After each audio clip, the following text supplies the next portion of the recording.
Hello, Helena, Life Covenant. We are glad to bring this update on the Edminster family to you live from our studios in downtown Rapla, Estonia, this great, thriving, pulsing metropolis. It's so funny. We have done so many videos from this kitchen in the course of the last year. It's become our go-to way of communicating with people, either Zoom or YouTube or some other way. So it's becoming a little bit more like second nature, even though we're not quite professional yet. Excuse my get up. I'm going to take you outside in a bit into the cold weather to show you some of the things we've been working on physically. But just to give you a bit of an introduction, we are serving in the rural part of Estonia, which is in the northeastern part of Europe, south of Finland, west of Russia, and north of Latvia. And my wife Leah and I have been here now for 20 years. It's been quite a ride, and we're serving in the small town of Rapla, Estonia. I'm serving here as pastor. I'm sure, as it has been for you, our last year was marked largely by COVID, ups and downs, starts and stops. The pace of life in Rapla and ministry in Rapla has been quite slow compared with previous years because we can't coordinate the same sorts of projects that we've done in the past. I thankfully have a partner on at my side now who's been taking care of youth ministry. Ben Ellis and his wife, Katie, came from Texas last year, and they've been helping us out tremendously with youth ministry, which has freed me to deal with more pastoral questions, soul care questions, mentoring, counseling, that sort of thing. And there's been a lot of that. What's interesting is that over this year, in spite of the restrictions, we've seen a real surge in people's spiritual interest. Our culture is post-Christendom. Many say it's post-Christian, but it's actually post-Christendom. People have a knowledge about the church as an institution, but very little knowledge about Christianity, Christ. And so there has been a surge in interest to fill those gaps.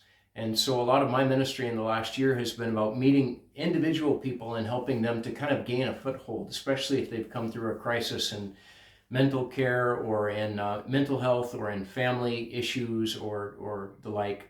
So there has, in spite of the fact that it's been a challenging year, we've also seen quite a bit of new interest, and with that, new issues that we've had to deal with pastorally.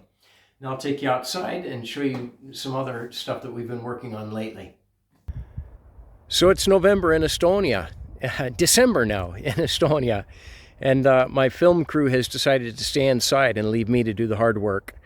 I'm limited by the temperature here. So what are our burdens? Our burdens really, when I look to the future, I'm thinking a lot about youth ministry in rural places. And in September of 2022, I will hand off my pastorate to somebody else here in Rapla and transition into more of a regional leadership role. I'll be leading our region of churches. And in that role, one of the things that I really hope to do in addition to pastoral care for pastors is really to begin networking together churches to come up with some unique networked solutions to youth ministry in small places. That's something that we have really benefited, our church has really benefited from Ben and Katie's leadership here in youth ministry. And we just know that there are lots of young people around Estonia, especially in rural places, that don't have live connections with their church or with a church or any church. A lot of churches that would love to have a youth ministry but don't know quite how to go about doing that. And so we want to do our best to share the resources that we have, to create a network where those resources can be shared and even the ability to partner with one another on things. So that's a little bit of what I'm looking forward to in the future, and I know that there's a whole generation of people that hasn't yet heard the gospel that really needs to benefit from it. Our kids have grown so much from having a healthy youth ministry, so that's something we want to spread. Now I'll take you in, we'll get warm, and I'll show you a bit about the hospitality house. So I'm standing here in our hospitality house, which is our old barn and sauna. It started falling apart about a year and a half ago, and so I tore the whole thing down, and we started building something that we've had on our heart to do for quite a while, which is to build a hospitality house, partly to house guests that might be coming through. We have quite a lot of guests coming through Rapla, potential interns during the summer, or maybe a youth pastor who comes to serve our church for a longer amount of time or something. And so this is built specifically for that. On the far end, where you see the outside door there, will be a sauna, which is really the heart of where Estonians spill their thoughts and their ideas, and they talk about heart issues. You can't share these things in Estonia without getting naked. It may sound odd, but that's how we do it here in Scandinavia. So, and of course, men and women separately, but this is something that we've wanted to build into this house to be able to allow people a space to be together, to really unite around things that are important to them. This project began before the crisis. Our budget was set at that point, and of course, building prices have gone through the roof since then. So the pace has slowed down quite a bit. We've taken a raise from alongside in order to help defray that, and also to prepare us for the loss of income next year when I step down from the pastorate and assume a job that isn't paid for.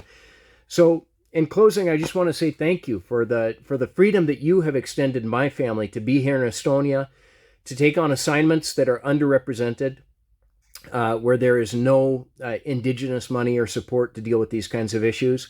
We're dealing with strategic issues at a strategic time, and I couldn't do that if it weren't for you and your support. So thank you very much for your love and your friendship and your financial support. We love you, think about you, and hope you're enjoying the snow on your side of the world. Ciao.